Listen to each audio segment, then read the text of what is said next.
I stood in my apartment holding the cream envelope. Margot's wedding invitation received 3 months ago. The disinvitation came 2 weeks later via phone call. Margot's worried about the head count, Mom had said. The venue has capacity limits, and with Richard's family being so large, we had to make difficult choices. I'd stayed silent while she continued. You understand, don't you? It's not personal. Margot wants everything perfect. Richard's family is very social, very connected.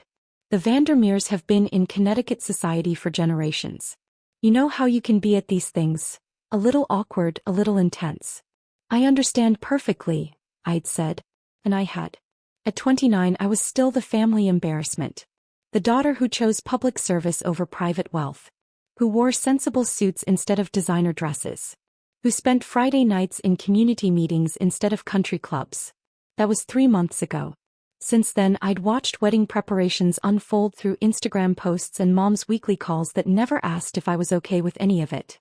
Margot had quit her job to plan full-time. The venue was the Rosewood Estate, 300 guests, $250,000. Richard's parents were paying. I'd gone back to work at my one-bedroom apartment in the city's northeast quarter. The neighborhood Mom called transitional with a wrinkled nose.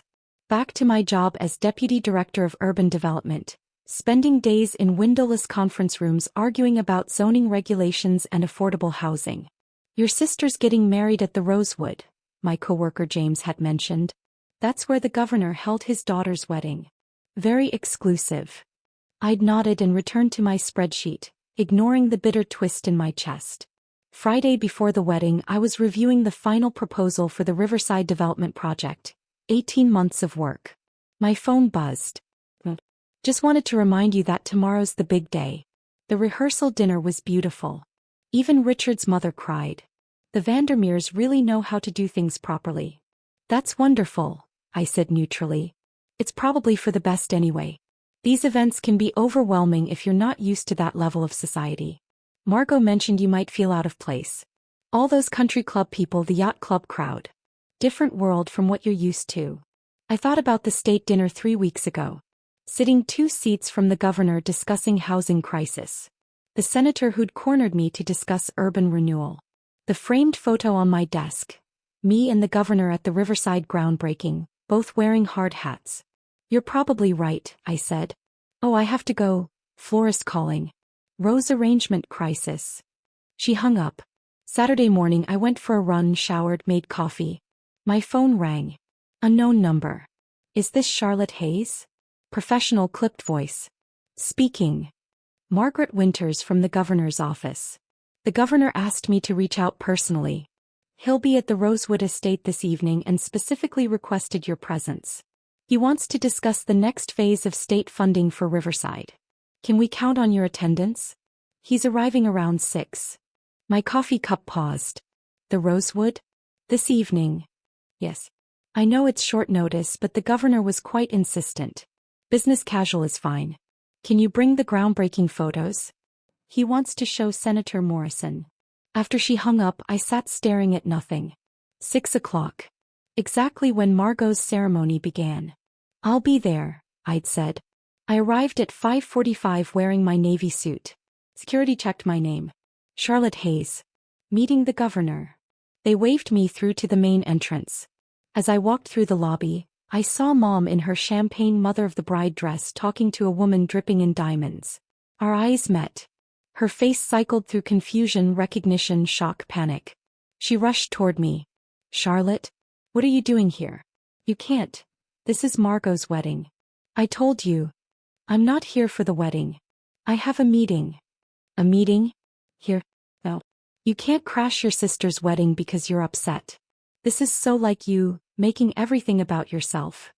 Mrs. Hayes. A young man in a dark suit appeared. David from the governor's security. I'll escort you to the Riverside room. The governor's already upstairs.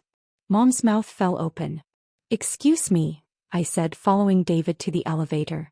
The Riverside room had floor-to-ceiling windows overlooking the gardens. And the pavilion where Margot's wedding was starting. Governor William Chin stood by the window with Senator Morrison, both in business casual. Charlotte. The governor smiled warmly. Finally. You've been dodging my calls. I was beginning to think you were avoiding me. Just wanted everything perfect before we met. And it is. That's why Senator Morrison wanted to meet you. He's pushing for similar projects in Hartford. He turned to the senator. Charlotte's the one who made Riverside happen. She convinced 15 city departments to cooperate. Senator Morrison shook my hand. I've been reading your proposal. Brilliant work. The public-private partnership structure while maintaining affordability, that's exactly what we need statewide. We sat at the conference table. For 20 minutes I forgot everything else. The governor wanted to expand Riverside to 3 other cities. The senator was proposing state legislation. Millions in funding. Changing how Connecticut approached urban housing. We should get photos, the governor said. Margaret. Already here, sir. Margaret appeared with a camera. I thought we might want documentation. We posed by the windows, documents spread behind us. Through the glass I could see the wedding pavilion filled with guests. The ceremony starting. These will go in the state newsletter, the governor said. And I want a press release about the expansion. Charlotte, you'll need to be ready for media attention. A knock. Security officer leaned in. Governor, there's a woman downstairs insisting she needs to speak with you. Says it's urgent. A Mrs. Hayes? Says someone's here who shouldn't be. Tell her I'm in a meeting, the governor said. She's quite insistent, sir. Mom. Margot appeared behind the officer, stunning in her wedding dress, face flushed. Mom said Charlotte's here? Charlotte, what are you doing? You're ruining everything. You weren't invited. You can't just. She stopped. Her eyes landed on the governor, then Senator Morrison, then me in my suit surrounded by documents. Miss, this is a private meeting, the security officer said firmly. Return to your event. But that's my sister. She wasn't supposed to be here. She wasn't invited to my wedding. She doesn't fit. Governor Chen's expression shifted to coolly professional. Charlotte is here at my personal request for a business meeting. Is there a problem? No, Margot stared at me. You knew the governor? Charlotte is the Deputy Director of Urban Development and lead architect of the Riverside project, Senator Morrison said. We're discussing statewide expansion. It's rather important. Your ceremony is about to start, the security officer said. Margot fled. I heard her heels rapid fire down the hall, then her panicked voice calling for Mom. The governor looked at me. Family. My sister's wedding is downstairs. I wasn't invited. Space constraints. Something flickered in his expression. Understanding. Their loss is the state's gain. Shall we discuss Hartford? We worked another hour. By the time we finished, Margot's ceremony had ended and guests were moving to the reception. Margaret appeared. Governor, reporters downstairs. Someone tipped them off. They're asking about the housing expansion. The governor glanced at me. Up for a quick press conference? We went downstairs together. The lobby had transformed. Reporters with cameras and, standing to one side looking struck by lightning. My family. Mom, Dad, Margot in her wedding dress, Richard looking confused and a dozen wedding guests. The governor commanded the room within seconds, explaining the housing expansion, praising my work, announcing state funding. Senator Morrison discussed legislation. Cameras flashed. Ms. Hayes has been instrumental in creating a model other states are replicating, the governor said. Her work will impact thousands of families across Connecticut. A reporter called out, how does it feel to have your work recognized at the state level? Another reporter, clearly having done homework. Isn't there a wedding here tonight? Are you attending? Silence. Everyone looked at me. Then at Margot in her dress. Then back.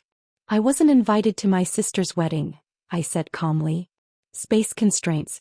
But the governor's invitation was too important to turn down. The silence stretched. Realization dawned on every face. Reporters, wedding guests, my family. The governor had personally requested me. The senator knew my name.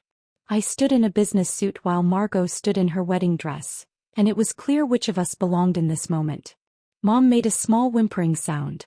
Ms. Hayes is exactly the kind of public servant Connecticut needs, the governor continued smoothly. Dedicated, brilliant, committed to real change. The press conference lasted 10 more minutes. The governor shook my hand. Dinner next week for Hartford specifics? Margaret will set it up. Absolutely. He left with security. Reporters dispersed, typing on phones. I stood in the lobby with my family and wedding guests staring like I'd sprouted wings. Charlotte, I didn't know you. Margot's voice was small. The governor? You work with the governor. Among others. But you never said, we thought you just worked in some city office. Mom said paperwork and filing. I never corrected you. You never asked. Mom's eyes filled with tears. Not pride, shame. Half the guests had just seen the governor praise the daughter she'd left out. You could have told us, she whispered. You believed what you wanted, I said. I've always done this work. You just care now because others think it matters. Richard's mother walked up. You must be Charlotte. I'm Eleanor Vandermeer. I wish we'd met sooner. Her tone was sharp and she glanced at Mom. Richard admires people in public service. His father works with housing initiatives. Her meaning was clear. They would have been proud to know me. I'd love to hear about your work, Mrs. Vandermeer said. Our foundation might support your next project. I'd be happy to talk. I gave her my card with the state seal and title. Mom looked horrified. The woman she'd wanted to impress was now impressed by me. We should get back, Margot said softly, but it was too late. People were already whispering, checking their phones, searching my name. I should go, I said. Congrats on the wedding, Margot. Dad called after me, but I didn't stop. In the car, my phone buzzed. Texts, emails, notifications. The state newsletter had posted photos. Me with the governor and senator, smiling, professional. A cousin texted, "Why are you with the governor? Mom said you weren't invited?" A coworker wrote, "You're trending. Governor's housing advisor uninvited from sister's wedding." I sat there for a moment, feeling, not joy but truth. I hadn't made a scene. I'd just shown up and let the truth show itself. Mom called. I let it ring. Dad called. Voicemail. Margot called. I almost answered but didn't. They'd made their choice months ago. By morning the story had exploded. Regional news ran, "Public servant excluded from family wedding works with governor on housing reform." Photos everywhere. Margot's caption, "Only the best people celebrating our perfect day." The irony was obvious to everyone. Mrs. Vandermeer called. "We were told you couldn't attend because of work," she said. "Had we known the truth, you'd have sat at the head table." I meant what I said about our foundation. I'll send details. Later Margot texted. "Everyone's asking about you. Richard's family is upset. Mom's crying. The photographer wants to add you to family photos. Can we talk?" I typed back. "I'm open to discussing professional matters with Richard's family. But we need space right now. Congratulations again." She didn't reply. 3 months later, our Hartford housing project launched. 6 months later, new legislation passed, $50 million for state housing. The governor appointed me to his advisory council. Connecticut magazine named me one of their 40 under 40. I moved into a bigger apartment, hired 2 new staff, spoke at conferences. And I never went to another family event where I wasn't truly wanted. Mom tried now and then, Sunday dinners, holidays. I was polite but distant. I sent gifts, kept things civil. But I never forgot that wedding invitation or how easily I'd been dismissed. 6 months later, Margot emailed an apology. She blamed stress, said she'd let Mom's opinions guide her, said she was sorry. I wrote back, "Thank you. I hope you're happy. We weren't close anymore. Maybe we never were." One Tuesday night I stayed late reviewing plans for our next housing project. And I felt something better than revenge. Purpose. The work mattered. The governor knew my name because I'd earned it. I didn't fit their image. But I fit my own. And that was enough.